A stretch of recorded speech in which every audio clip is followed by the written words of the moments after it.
Hello. Hello, teacher. Hello, Hello, teacher. Minh. Hello. Wait 1 second. I need to turn on the camera. Okay. Lamoy, how are you today?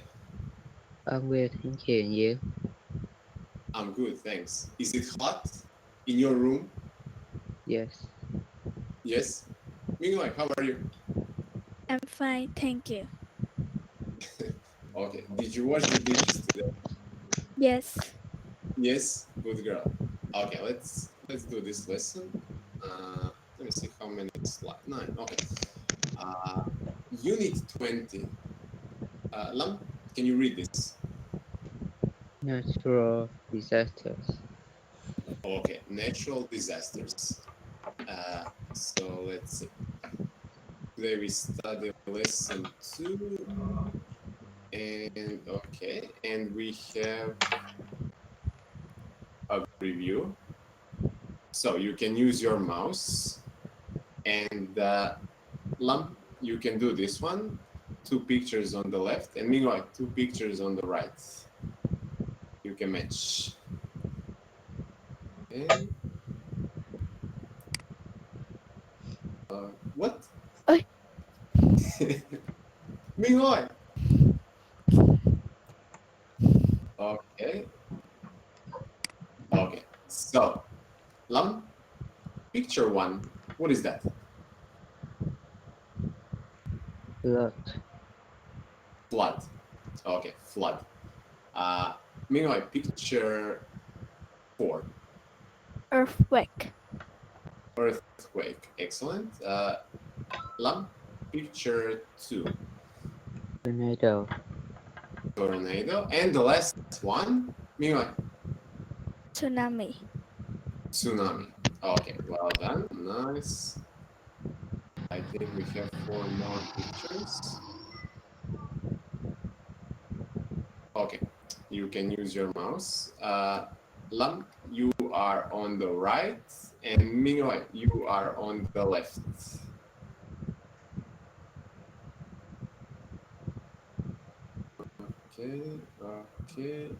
Okay, okay. Well done. Let me see. Lam, what is this? Hurricane. Hurricane. Can you say? Hurricane. Okay. Mingwei, what is this? Eruption. Eruption. And Ming, what did erupt? What is this? Fire. And what is this? This mountain? Ball? Ball? Volcano. Okay, so volcano erupted, exploded, and we call it eruption. Okay, last one? Fire. No. Number 3, the word number 3. Drought. Drought. Okay, so when there's no water, no rain, drought. And meanwhile, the last one? Fire. Fire. Okay, well done. Let's see what's next. Passive, past simple. Okay, we have 3 sentences. Meanwhile, can you read this one? The crow was killed by the fox. Okay, the crow was killed by the fox. Meanwhile, do you know what's a crow? What is this? Mm, Meanwhile, it's a black bird. It's a black bird, like this big, like this. And they're very smart, actually. Crows are very intelligent, and they can remember people's faces. So if you do something bad to the crows, they will remember you, and they can then attack you. I read some stuff like that. Meanwhile, do you know what's the fox? yes. Yes. Okay. So the crow was killed by who? By the fox. Lam, can you read sentence number 2? The cake was made by the chief Chef. chef. Okay, the cake was made by the chef. And the last one, Minh, can you read number 3? The letters were Were delivered. delivered. Okay, the letters were delivered uh, by who? By the mailman. The mailman delivers the letters to people's houses. Okay, so the usage. Okay, so we talked about the usage when we need to emphasize by the crow was killed by who? By the fox. The cake was made by who? By the chef. The letters were delivered, but we don't have to say by the mailman, right? It's understandable, right? So we don't have to emphasize on this. I don't know if you understand, but don't worry. And the form, uh, meanwhile, the crow, the cake, the letters. What is that? What is this? Subject. Subjects plus uh, what is this? Was and Were. or were. Okay, and killed, made, delivered. What is that?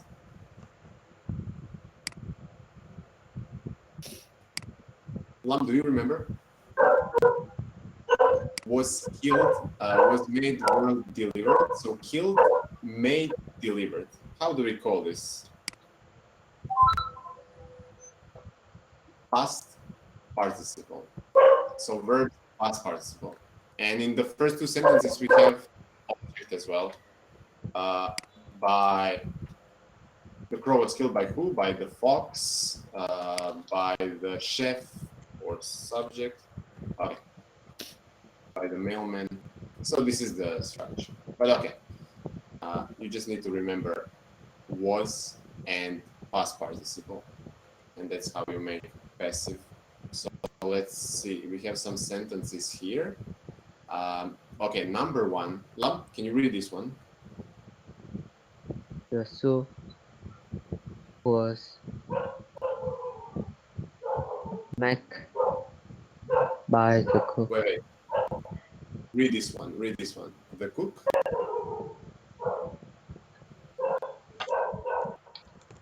Read the sentence. This one, first sentence. Can you read this? The cook made the soup. Okay, so the cook made the soup. And now we need to make a passive, simple past. So the soup was or were? The soup was made. Mamo, is that your dog? Yes, Is that your dog? You have a dog? yes. Okay. The soup was. What's the past participle of make?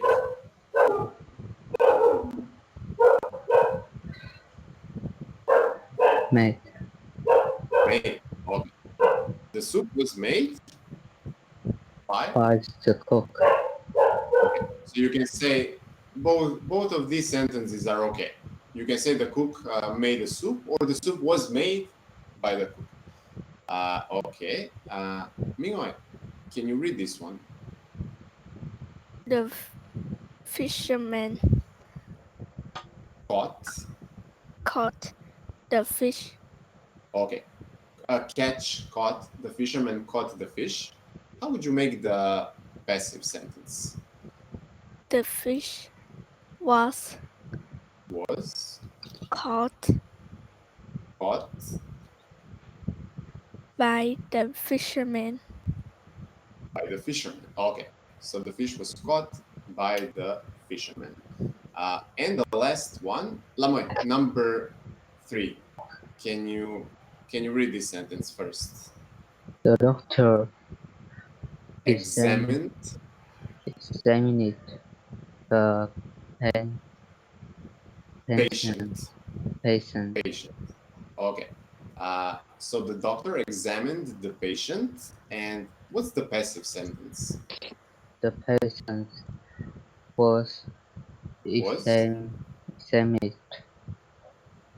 examined by the doctor. By the doctor. Okay.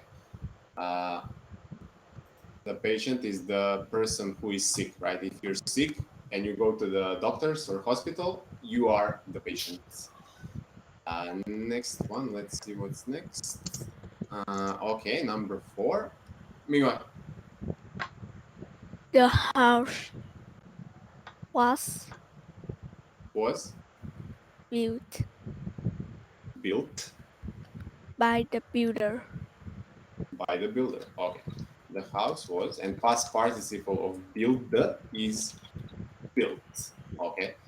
It was built uh, by the builder. Number 5. The policeman arrested the thief. Thief. Okay. The policeman arrested the thief. And how would you make the passive? The thief was arrested by the Arrested policeman. by the policeman. Okay, well done. And Miguel, number 6. The hairdresser cut the girl's hair. The girl the girl's hair was cut by the hairdresser. Was cut by the hairdresser. By the way, this one, hairdresser. Hairdresser. Okay. And cut, everything is the same. Cut, cut, cut. Present simple, past simple is the same. Past participle, cut, cut, cut. Okay, Lama, number 7. The fireman put off the fire. Okay. The The, fire. the fire was put off by the fireman. Okay. Very easy, right? The fire was put off by who? By the fireman.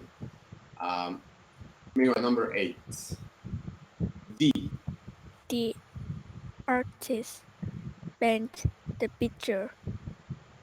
The picture was painted was by the artist. not paint. Anyway, painted. Painted. Okay, painted. Don't forget ed. Painted. So that's the past participle. Painted. And number 9. The butcher. The butcher served the meat. Okay. The meat was served by the butcher. By the butcher. Okay. The butcher sold the meat. The meat was sold by who? By the butcher. So this is the object. And I think this is the last slide. Okay. Describe the natural disasters you heard about. Okay, guys, do you remember any natural disaster? Maybe in Vietnam, maybe in the world, in the last few months, or maybe last year? Do you remember anything? Maybe you've seen it on TV or on the internet.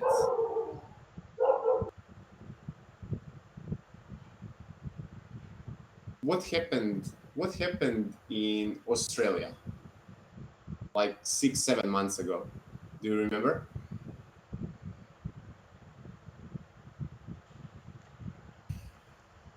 Something happened in Australia, and it was all over the news. You probably heard about it. No, No, you don't know, really? What is this?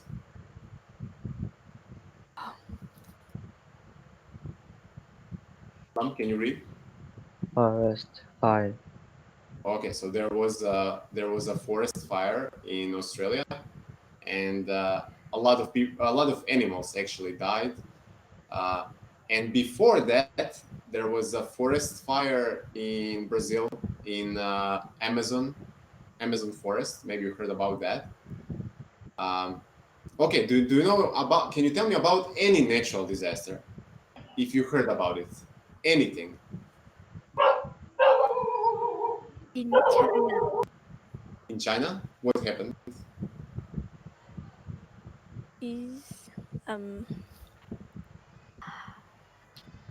flood and Flood earthquake. and earthquake in China. Mingo, do you remember when it happened? Is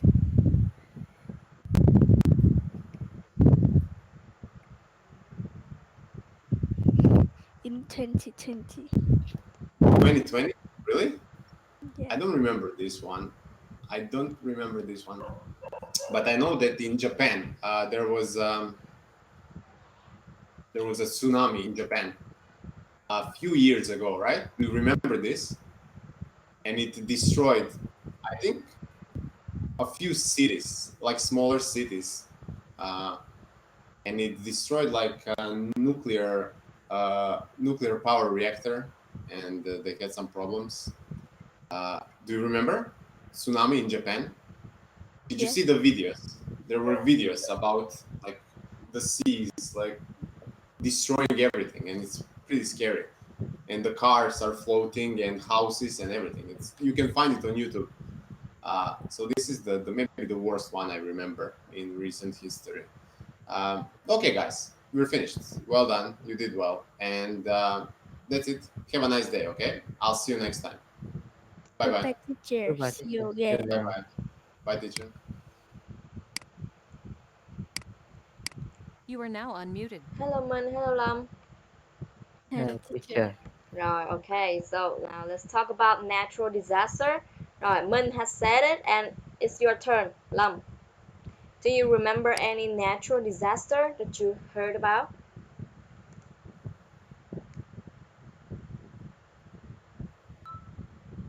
In Vietnam, maybe.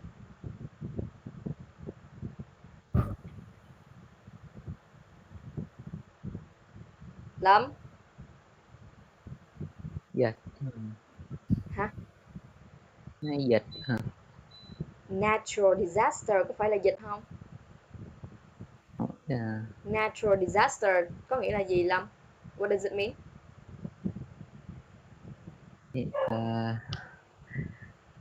Nói nào. Thảm họa thiên nhiên. Okay, đúng rồi, thảm họa thiên nhiên là thiên nhiên gây ra. Rồi, Đây là nói cô là dịch cái từ nớ hờ.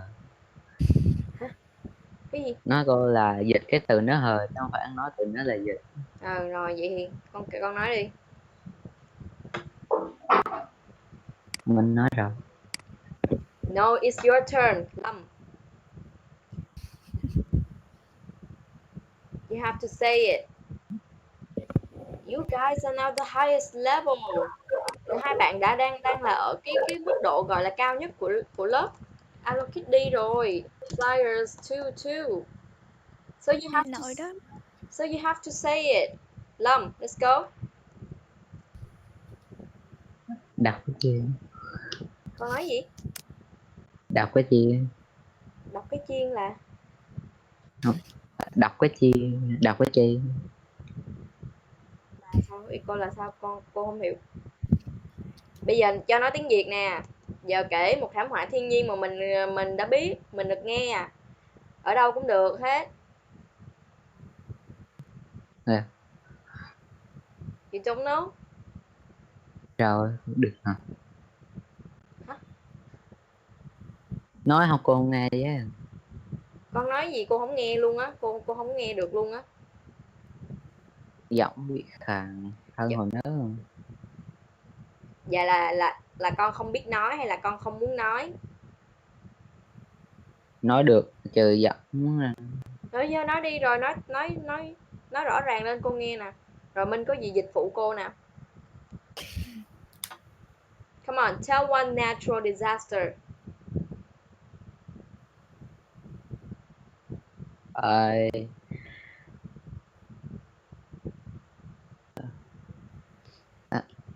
It depends. Hả? Rồi, Minh, do you hear anything? Anh đã bảo là tại Nhật Bản. In Japan? In... What about in Vietnam? Lâm, miền Trung có rất là nhiều thảm họa thiên nhiên đó. Con ở ngay miền Trung đó Lâm. mà con không biết gì hết. Rồi vậy là mình vô tâm quá nha. Rồi miền Trung là cái miền gọi là nhiều thảm họa xảy ra lũ lụt nhiều nhất cả nước đấy. Mà chỗ con không bị gì hết. Chúng con không bị gì hết nhưng mà mọi người xung quanh thì sao? Rồi, or maybe a drought in đồng bằng sông Cửu Long River. Rồi, hạn mặn ha, xảy ra ở đây rất là trầm trọng. Rồi, hai bạn phải để ý xung quanh mình chứ. Rồi, nhất là bạn Lâm nữa. Miền Trung quê con mà con không biết à. Vậy là vô tâm đấy. Rồi, okay, so I want you guys to repeat the words one more time. Rồi, okay. Minh first and Lâm later. Rồi, Minh, four words. What can you tell? Flood, earthquake, tornado, tsunami. Rồi, Lâm, Flood, earthquake, tornado, tsunami. tsunami. Rồi, tornado, what does it mean in Vietnamese?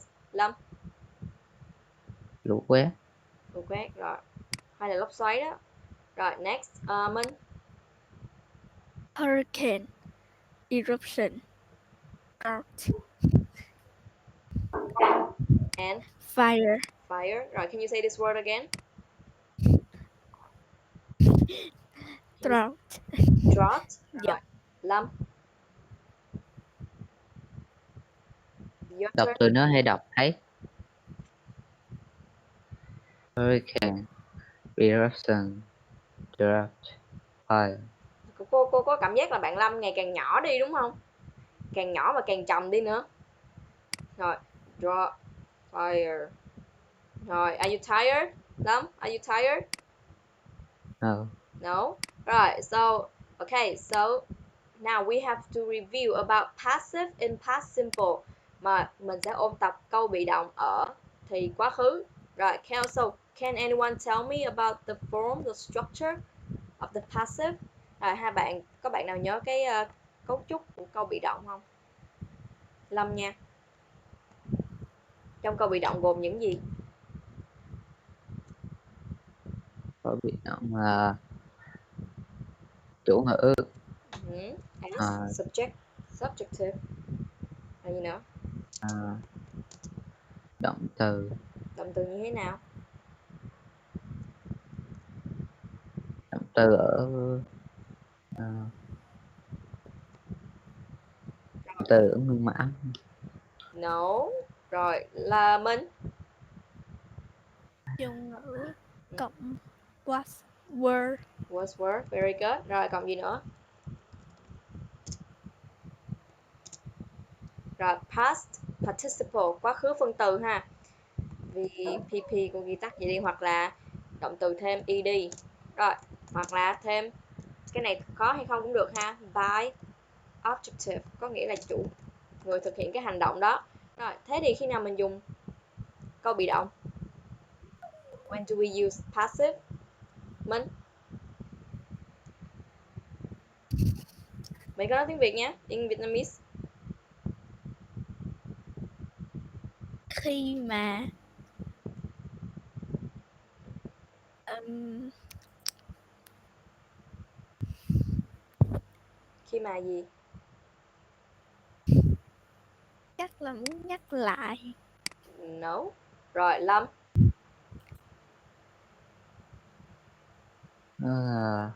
Mình dùng câu bị động thì muốn nhấn mạnh về đối tượng chịu tác động của hành động hơn bản thân. Rồi, ok, gần đúng ha. Rồi, giải thích. Rồi, ok, Lâm hiểu rồi đó.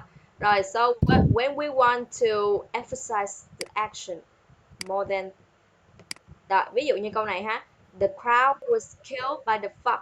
Mình đang muốn nhấn mạnh việc con quạ nó bị giết, chứ mình không quá quan tâm đến việc ai giết nó. Thì by the fox có thể có hoặc là không, tùy theo ý của người viết ha. Rồi, the crowd was killed, có thể trong một câu chuyện nào đó con quạ là nhân vật chính, thì cái chuyện nó bị giết sẽ được nhấn mạnh hơn là việc ai giết nó. Rồi, ok. So, thế thì mình có câu bị động, vậy thì câu chủ động như thế nào đây? Rồi, mình can you transform this sentence into active? Rồi, con biến đổi cái câu này thành câu chủ động được không? crow was killed by the fox. Mình sẽ biến đổi như thế nào đây? Thành câu chủ động. The fox The fox gì? was killed the crow. Killed the crow, đúng rồi ha. The fox killed the crow. Rồi, ok. Rồi, vậy là ha. Vậy thì bây giờ mình sẽ làm một bài tập phân biệt giữa câu chủ động và câu bị động. Rồi, thế thì so after this unit 20, you will have a test. Rồi hai bạn sẽ có một bài kiểm tra nho nhỏ ha. Vậy thì theo hai bạn yếu nhất phần nào? Lâm, này ông lười nói ghê ta. Phần cái phần trong mấy unit Phần nào trong mấy unit? Phần nào? ý cô là yếu nhất Uh-huh. mấy bà yếu nhất cái unit mua. Không, yếu nhất phần nào? Phần từ vựng, phần ngữ pháp hay là phần nói, phần nghe? Phần nói. Nói. Rồi, what about Minh? Ngữ pháp. Ngữ pháp. Rồi, ok, cô thấy hai bạn nắm khá là tốt ngữ pháp. Trên thang điểm 10 thì hai bạn cỡ 7 ha. Rồi, phần nói thì hai bạn chưa tốt lắm. Rồi, đặc biệt là Mr. Lâm. Rồi, ok. Lâm, you have to say something to the teacher. Rồi, mặc dù là Lâm có nói sai đi nữa nhưng miễn là Lâm có ý. Rồi, so, but you just keep be quiet. Con cứ im lặng như vậy thì đâu có ai biết mà sửa. Rồi, ok. Con chó sủa ra. Liên quan gì đang nói mình mà tự nhiên vô con chó. Cái đó sủa ồn. Ồn gì, bữa mấy bữa trước có ồn đâu. Rồi, ok. Thế thì bây giờ number one. Rồi cô làm mẫu trước một câu nha. Football is a popular sport. It gì đó play in many countries in the world. Vậy thì câu này, môn bóng đá được chơi chứ nó không thể nào được chơi, không thể nào tự chơi được. Thế nên là mình sẽ chọn B. It is played in many countries in the world. Ở đây mình không có by tại vì đương nhiên cầu thủ bóng đá sẽ chơi ha. Rồi. Cái number 2, Minh. Many movies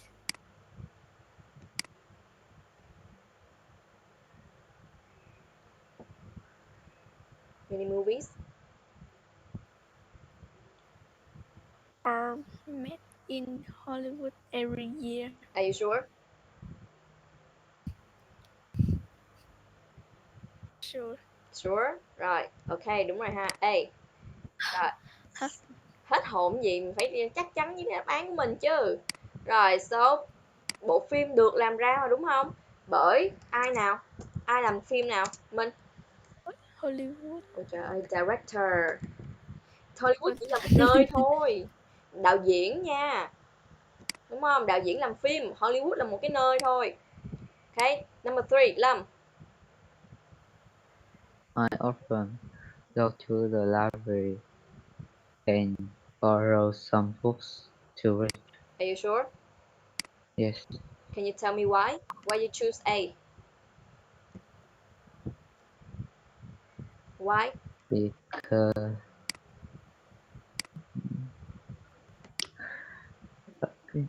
nghe câu nói tiếng Việt Rồi cho tiếng Việt.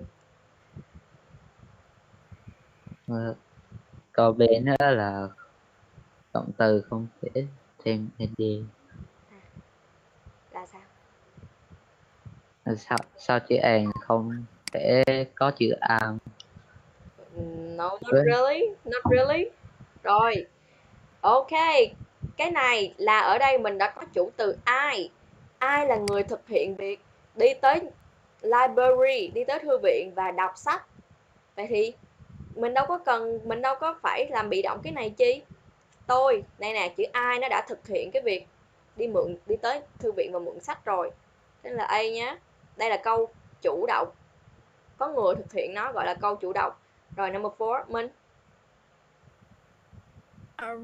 Our office is cleaned by the cleaning crew every evening. Evening rồi. Is cleaned by cleaning crew. Rồi, đội lao công ha. Next, number 5. Sếp nó là đầu bếp mà. Không biết, làm đi. Không. Tưởng tượng ra trong phòng thi đi. The restaurant. The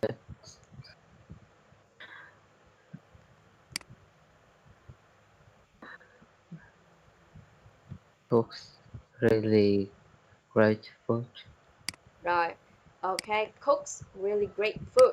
Rồi, đọc lại từ này cho cô nhé. Chef. Chef. Rồi, thế thì giờ ví dụ như Lâm không biết chữ chef là gì đi nhá, thì con bỏ cái câu is cooked by cái gì đó được nấu bởi những đồ ăn rất ngon. Đồ ăn sao nó đi nấu người khác được? Nấu cái gì được? Đồ ăn mà.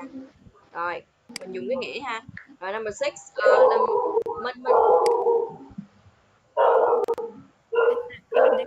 millions. Number 6, millions. Million Đúng rồi. là gì cô? Triệu, hàng triệu người.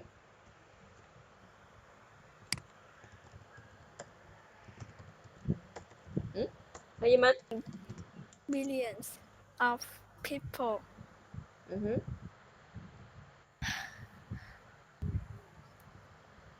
fly in airplanes every year. Đúng rồi. Có gì đâu mà phải đắn đo đi. Rồi, fly. Rồi, bay ha. Rồi next, number 7, Lâm. New Year's Day.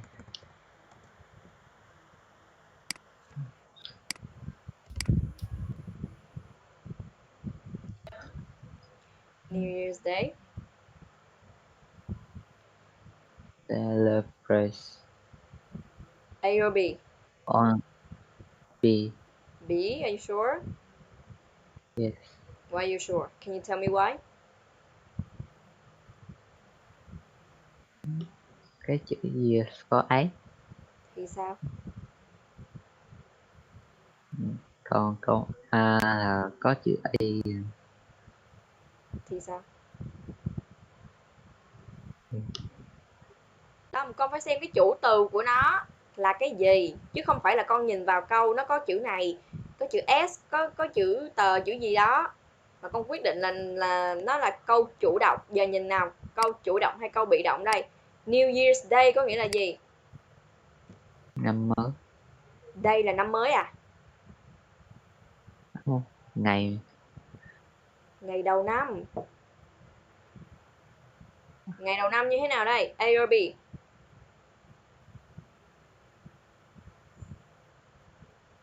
A. A or B? Rồi, Minh, what do you think? A or B? Um,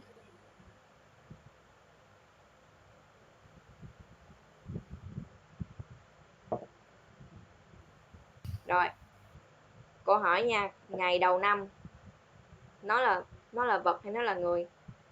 Nó là một sự vật hay là nó là con người? Ừ. Vậy thì nó có tự tổ chức chúc chúc mừng và tự chúc mừng nó được không? không. A nha. Rồi.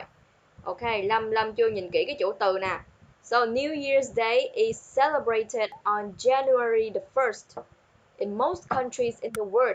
Ngày đầu năm mới thì thường được chúc mừng, được tổ chức vào ngày 1 tháng 1 ở hầu hết các nơi trên thế giới. Cái New Year's Day nó phải được tổ chức chứ Lâm, nó đâu tổ chức mình nó được. Con hiểu không? Do you understand? Yes. Rồi, number 8, Lâm nào. Lâm còn chưa hiểu lắm nào. Sometimes my older sister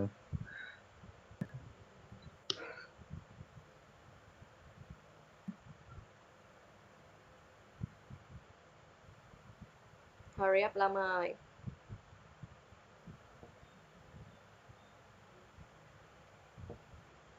A or B? Lâm. A. A. Why you choose A? Minh, what do you think? I think B. Okay. Why B? Minh, vì sao B nào? I think Việt chắc luôn. Okay. Chưa chắc cho lắm. Tự nhiên nói tiếng Việt cái xong chưa chắc cho lắm rồi. Just say it. Cứ nói đi nào. Thỉnh thoảng chị tôi thường giúp tôi và đóng bài tập. Rồi, ok, rồi cô biết Minh hiểu mà Minh chưa giải thích được nào. So my older sister là có một chủ thể, người ta là con người đúng không Lâm? Thì helps, chị gái giúp tôi làm bài tập. Chị gái đâu được giúp bởi tôi đâu. Con hiểu không? Rồi, ok, rồi. So, cô thế thì so that is the end of our lesson. Thế thì sau bài tập này thì cô mong hai bạn về nhà là ôn từ nhé, để chuẩn bị cho kiểm tra lần tới, ok? Ok. Alright, so goodbye. Minh and Lam, see you next